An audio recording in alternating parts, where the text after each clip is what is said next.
Now a powerful tribute to World War II veterans from two of the most powerful men in Hollywood. That would be the director Steven Spielberg and the actor Tom Hanks. They're behind a new TV series called The Pacific. They came to Washington today to promote the drama and to honor veterans in person at the World War II Memorial. Our Brian Todd was there. Brian. Wolf, a lot of buzz around this series, which kicks off this Sunday. There was a screening tonight at the White House, and we caught up with the filmmakers who came here to this memorial to pay tribute to the veterans who inspired this work. What Tom Hanks and Steven Spielberg say thereafter is for you to feel the fear, the physical discomfort, the true climate of war.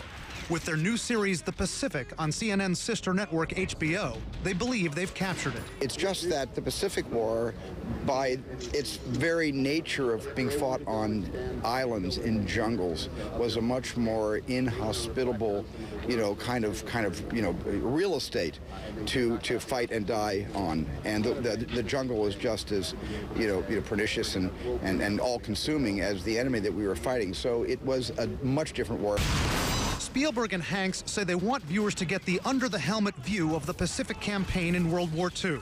Actor James Badge Dale told us how they captured all that, shooting mostly in Australia. The mud's real, the rain is real, the heat, the dust, the fire, the explosions.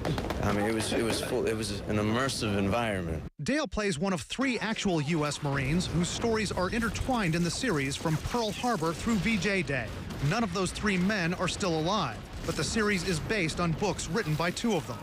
A dedication and wreath-laying in Washington brought the filmmakers together with hundreds of Pacific veterans, many of whom believe this is overdue.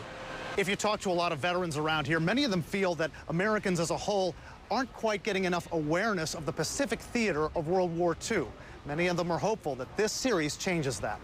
Hanks and Spielberg have already produced highly acclaimed depictions of the European campaign in World War II. I asked Hanks about Hollywood's historical commitment to the Pacific. Does the Pacific theater in American movies and TV get enough attention in your view? Well, it certainly does. I mean, it gets a lot of attention, but it ends up running into this basic problem, is that there's no real geographical logic to the Pacific. We had never heard of these places. We had heard of Paris. We had heard of Berlin. We had heard of the English Channel in London. We had not heard of New Gloucester and New Caledonia, and no one could pick Saipan out on a map on a bet. Jerome Freund is ecstatic about the series. Freund was a radar operator on a destroyer that did convoy duty at the battles of Iwo Jima and Saipan, and can barely speak about those he left behind. I go over and I look at that memorial, and I get broken up and look at those gold stars. I'm sorry. Now I know what the hell I fought for. Tom Hanks says this project is all about people like Jerome Freund. When I asked Hanks if he thinks he's properly honored the veterans depicted, he said that all depends on its authenticity. He says if they get that right, which he thinks they have, then the honor will come. Wolf? Brian Todd, thanks very much. Once again, that series, that mini-series, The Pacific, starts on our sister network, HBO, Sunday night, 9 p.m. Eastern. I'm sure, haven't seen it yet, but I'm sure it's going to be amazing, an amazing